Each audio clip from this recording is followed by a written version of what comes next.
Ketika percobaan yang dilakukan oleh Ifrit, Khidir, Adam dan Eva hampir sempurna untuk menciptakan makhluk yang identik dengan karakteristik mereka, tiba-tiba Yang Maha Tinggi memanggil mereka semua untuk berkumpul, termasuk Jibril.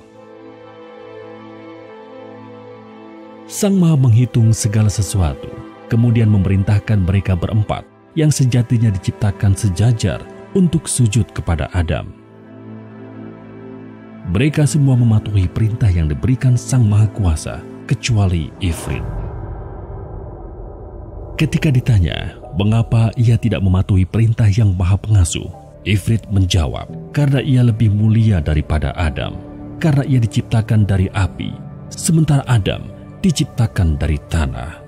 Karena jawabannya tersebut, Ifrit pun diusir dari alam rohani untuk turun ke alam nyata.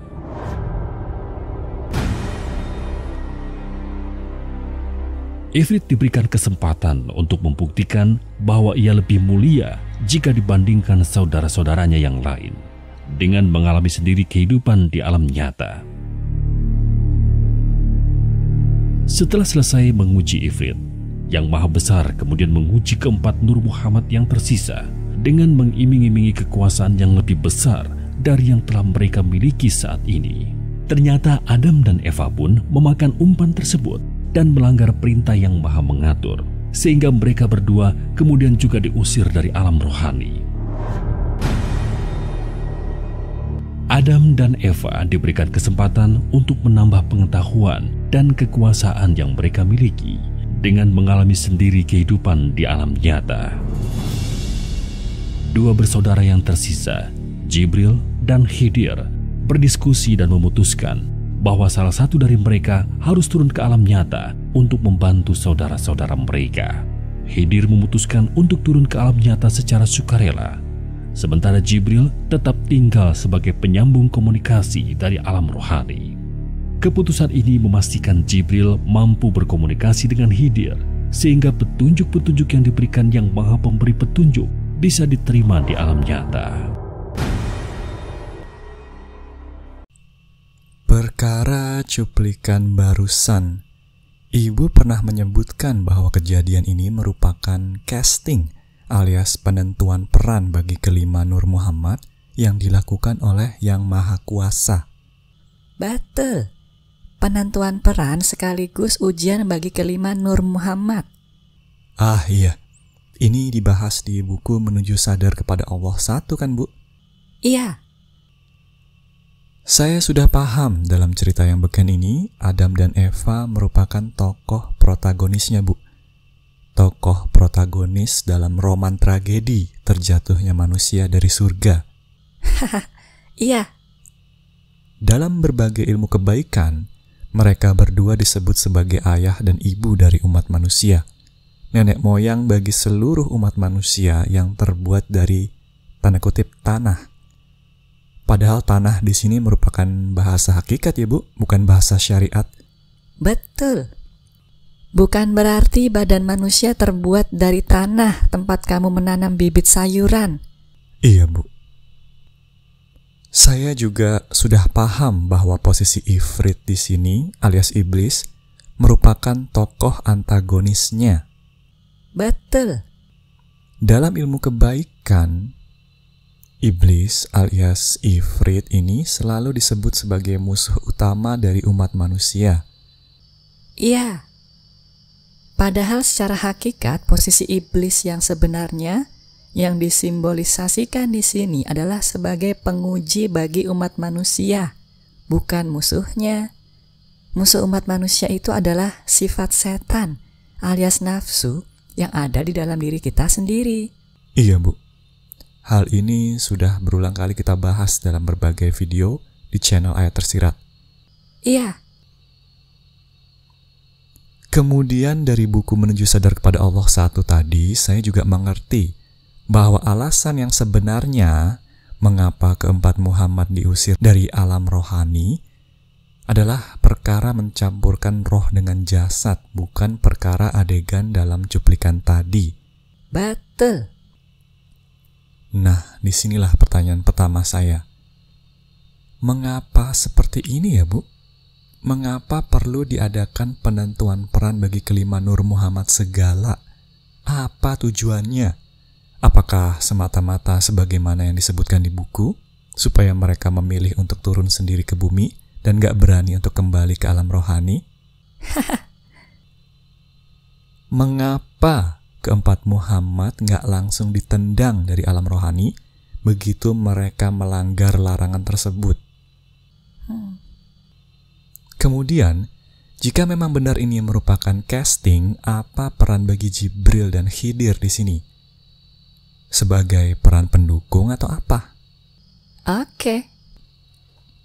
Kemudian pertanyaan nomor 2. Jika ini merupakan ujian, siapa yang lulus dan siapa yang tidak? Bagaimanakah persyaratan untuk lulus bagi kelima Nur Muhammad dalam ujian ini? Pertanyaan yang bagus. Mau dijawab sekarang atau kamu masih ada pertanyaan lagi? Ini aja dulu, Bu. Nanti kalau udah dijelaskan saya pasti tanya lagi. Oke. Mengapa seperti ini? Sebenarnya jawabannya masih berhubungan dengan pembahasan kita di episode KMF sebelumnya. Oh ya? Yang mana, Bu? Yang tentang apa? Kehendak dinamis. Kehendak dinamis? Iya. Jawaban pertanyaan-pertanyaan kamu itu bisa dijelaskan dengan runtun lewat surat Al-Baqarah ayat 30 sampai 39. 30 sampai 39? Iya. Nanti tampilin satu persatu di layar ya, seiring dengan penjelasan yang akan saya berikan. Siap, Bu. Pertama, ayat 30. Kamu sudah paham bahwa di sini ada kehendak statis Allah dan perintah bagi Jibril untuk sadar, tabah, dan sabar. Iya, Bu. Saya juga udah paham bahwa sebenarnya keempat Muhammad, Ifrit, Khidir, Adam, dan Eva pun juga harus sadar, tabah, dan sabar. Bukan cuma Jibril aja. Betul. Kedua, ayat 31. Coba kamu pelototin ayat ini. Di sini ada ujian sebenarnya. Kamu tahu nggak siapa yang diuji di sini dan siapa yang dijadikan lewatan untuk menguji? Dalam ayat ini ada aktor yang diuji dan ada juga aktor yang dipakai lewatan untuk menguji. Iya. Allah mengajarkan Adam nama-nama benda-benda seluruhnya. Oh, ini maksudnya ilmu kekuasaan ya, Bu? Ini berarti Adam memang dikasih kelebihan oleh Yang Maha Kuasa dibandingkan yang lain kalau perkara ilmu kekuasaan, kan? Betul sekali. Berarti yang dijadikan lewatan untuk menguji adalah Adam, sementara yang diuji adalah malaikat. Jibril berarti ya? Jibril disuruh membandingkan pengetahuannya akan ilmu kekuasaan ini versus Adam. Iya, tetapi lebih tepatnya keempat saudaranya juga diuji di sini. Jadi termasuk Khidir, Ifrit, dan Eva. Oh, begitu. Pantesan ketika di alam nyata, Adam dan Eva lebih suka pakai ilmu kekuasaan daripada kesaktian ya. Pantesan ketika mereka udah bersatu kembali menjelang akhir zaman, Adam dan Eva lah yang ditugaskan untuk memajukan peradaban umat manusia lewat ilmu kekuasaan ya. Rupanya karena memang Adam yang diberikan kelebihan di bidang tersebut. Betul sekali. Selanjutnya ayat 32. Bermodalkan pemahaman kamu sebelumnya, apa yang bisa kamu lihat dari ayat ini? Ini merupakan jawaban yang secara hakikat tepat kan, Bu?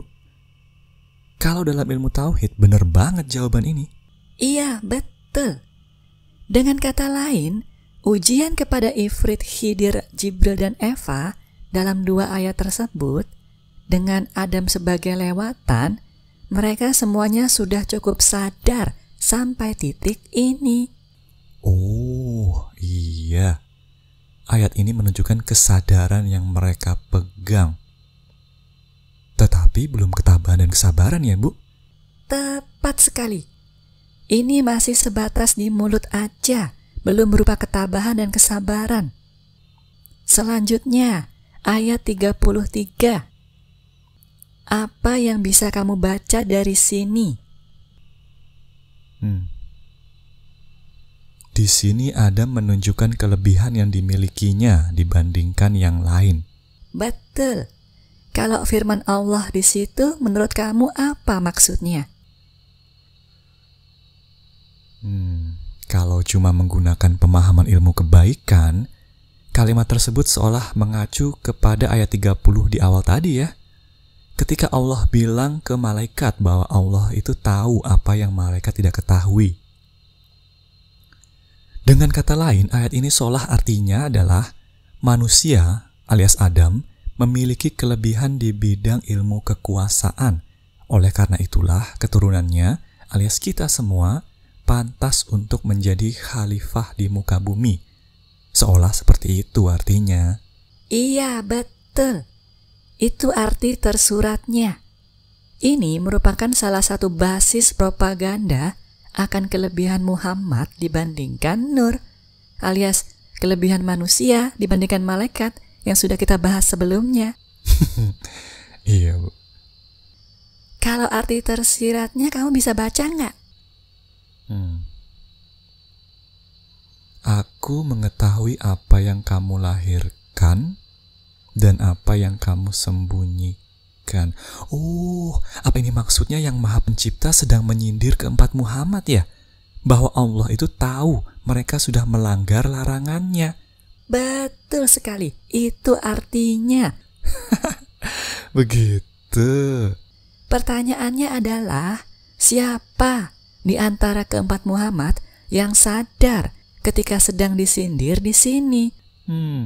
Iya ya. Ayat selanjutnya, 34. Dari ayat ini jelas bahwa Ifrit gak sadar tadi udah disindir, Bu. Betul. Ifrit sama sekali tidak sadar apa arti peringatan Allah sebelumnya. Ketika ditanya mengapa tidak patuh dengan perintah Allah, jawaban beliau tidak memenuhi persyaratan. Makanya, dalam kasus ini terbukti sudah. Meskipun sebelumnya Ifrit bisa cukup sadar ketika dihadapkan pada kelebihan Adam, tetapi beliau belum bisa melanjutkannya dengan ketabahan akan kenyataan tersebut. Makanya, pada titik ini, bisa dibilang Ifrit tidak lulus dengan nilai yang cukup memuaskan. Begitu rupanya. Ayat-ayat berikut ini mendeskripsikan jawaban Ifrit alias iblis atas penolakannya tersebut. Iya. Memangnya jawaban seperti apa yang seharusnya diberikan Ifrit di sini supaya lulus, Bu? Kata Jibril, kalaupun gak ikut sujud, seharusnya kalau beliau Ifrit menjawab bahwa yang patut disembah hanyalah Allah, masih bisa lulus Ifrit di sini. Masa sih, Bu? Iya. Terus kenapa Khidir, Jibril, sama Eva patuh aja menyembah Adam di sini? Kalau Jibril sudah tahu dari awal bahwa permasalahan ini perkara keempat Muhammad mencampurkan roh dengan jasad sebenarnya, bahwa ini cuma sandiwara, makanya patuh aja. Kalau Khidir sadar ketika disindir dalam ayat sebelumnya, atau minimal udah punya kecurigaan bahwa Allah itu tahu apa yang ia sembunyikan, masih merasa bersalah beliau, makanya mau sujud juga. Oh, kalau Eva? Kalau Eva sih udah pasangan deket banget sama Adam, jadi gak terlalu mikirin juga perkara hal ini. Jadi gak sadar juga sebenarnya? Enggak. Selanjutnya ayat 35. Nah, karena Ifrit sudah terbukti belum memenuhi persyaratan sadar, tabah, dan sabar, bahkan tidak sadar kesalahannya mencampurkan roh dengan jasad, ditendanglah ia dari alam rohani. Selanjutnya, Adam dan Eva yang diuji sebagaimana digambarkan dalam ayat ini. Iya, Bu. Di sini saya mau tanya, pohon yang tidak boleh didekati ini apa sebenarnya? Yang dalam ayat lain yaitu Toha 120 disebut sebagai khuldi. Saya nggak tahu wujudnya seperti apa di alam rohani, tetapi intinya pohon itu dan buah itu adalah ilmu tentang roh. Ilmu tentang roh? Iya. Jadi sesuatu yang membuat Adam dan Eva tidak bisa menahan diri adalah ilmu tentang roh. Iya, betul. Sampai titik ini kan sebenarnya baik Ifrit, Khidir, Adam maupun Eva belum ada yang berhasil dengan sempurna menghasilkan makhluk gabungan antara roh dengan jasad. Oh iya ya. Jadi Adam dan Eva di sini tergoda untuk mencari terobosan baru akan percobaan mereka yang mengalami jalan buntu tersebut ya, sehingga terang-terangan melanggar lagi larangan dari Yang Maha Kuasa. Iya. Saat itu Adam agak besar kepala sebenarnya akibat dielu-elukan oleh Yang Maha Pencipta, alias diangkat derajatnya dibandingkan saudara-saudaranya yang lain, sebagaimana kita bahas di ayat sebelumnya tadi. Masa sih, Bu? Iya. Makanya beliau melanggar. Beliau nggak sadar bahwa kejadian tersebut merupakan pembukaan atau prolog bagi ujian berikutnya. Kali ini dengan Adam dan Eva sebagai sasarannya. Waduh. Makanya, sebagaimana dalam ayat selanjutnya, akhirnya baik Adam maupun Eva nggak bisa menahan diri untuk melanggar lagi perintah Yang Maha Kuasa. Tapi di sini disebutkan mereka digelincirkan oleh setan. Setan di sini yang dimaksud siapa ya, Bu? Ada dua artinya yang saya tahu. Pertama, setan di sini memang mengacu kepada Ifrit. Lah, tapi Ifrit bukannya udah ditendang dari alam rohani? Nah, ini ada lagi cerita sebelumnya. Di antara keempat Muhammad yang pertama kali menyuarakan ide dan mengompori saudaranya untuk mencampurkan roh dengan jasad adalah Ifrit memang. Oh. Seperti yang kamu bilang sebelumnya, kodrat Ifrit itu sebagai api, ibarat sesuatu yang mengubah dari zat padat ke cair, cair ke gas. Ah iya, dengan kata lain kodrat Ifrit adalah perubahan ya, Bu, dalam konteks ini. Iya, makanya orang kalau komposisinya dominan Ifrit, jago jadi provokator memang. Iya, Bu. Tapi apa hubungannya dengan menggelincirkan Adam dan Eva di sini? Sebelum kejadian di cuplikan awal ini, kan keempat Muhammad sudah mentok sebenarnya. Nggak berhasil menciptakan manusia yang sempurna. Iya. Dalam kondisi begitu, mereka berempat kan berdebat berulang kali untuk mencari solusinya. Iya. Nah, dalam diskusi tersebut, Ifrit berulang kali menekankan, jangan-jangan solusi permasalahan mereka itu Jibril yang megang. Jangan-jangan mereka gagal terus sebenarnya gara-gara Jibril. Oke. Terus apa hubungannya dengan pohon khuldi? Pohon khuldi di sini bukan pohon semacam yang kita kenal di alam nyata. Kesalahan Adam dan Eva di sini adalah karena mereka berusaha mencuri kekuasaan akan elemen penciptaan yang sebenarnya cuma diberikan ke Jibril, yaitu ilmu tentang roh. Oh, begitu. Seperti yang udah kita bahas di cuplikan paling pertama Nur Muhammad, bahwa kekuasaan akan api itu dikasih ke Ifrit, Khidir dikasih air, Jibril dikasih cahaya, Adam tanah, Eva angin. Nah, Adam dan Eva serakah sehingga mau mengklaim kekuasaannya Jibril juga. Oh, jadi mereka semacam terngiang-ngiang ucapan Ifrit sebelum beliau ditendang dari alam rohani ya, Bu? Iya, kurang lebih. Saking jagonya provokasi, orangnya udah pergi aja, kata-katanya masih terus terngiang di telinga ya, Bu? Betul. Tetapi hal ini juga akibat kodrat Adam yang suka overthinking alias kebanyakan mikir. Terus arti kedua dari setan di ayat tadi apa? Nafsu lah, apalagi? Nafsu? Iya. Jadi, ketika keempat Muhammad mencoba-coba mencampurkan roh ke jasad, sebenarnya mereka secara tidak sadar juga jadi memiliki nafsu. Oh ya? Iya. Pantes. Ketika disebutkan bahwa Adam dan Eva dimunculkan tanda kutip aurat mereka, itu sebenarnya gara-gara berusaha mengklaim ilmu tentang roh tersebut, langsung ketahuan dengan jelas aib mereka, bahwa mereka udah pernah melanggar perintah Allah sebelumnya, bahwa roh mereka udah terkontaminasi jasad hewan dari alam nyata. Oh begitu. Setelah berusaha merebut kekuasaan akan roh tetapi justru terbuka aibnya, Adam dan Eva pun kemudian bertanya bagaimana cara menebus kesalahan mereka tersebut. Dan dijawablah oleh Yang Maha Kuasa dalam ayat selanjutnya.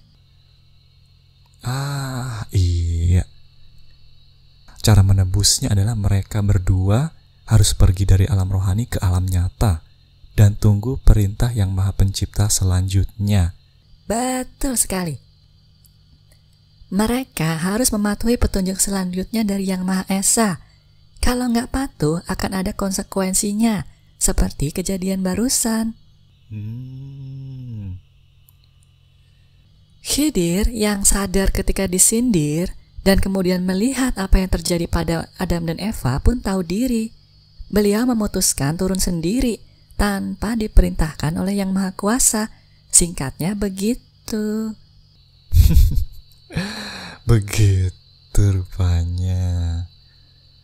Ini banyak sekali informasi baru yang sebelumnya belum pernah kita bahas, Bu.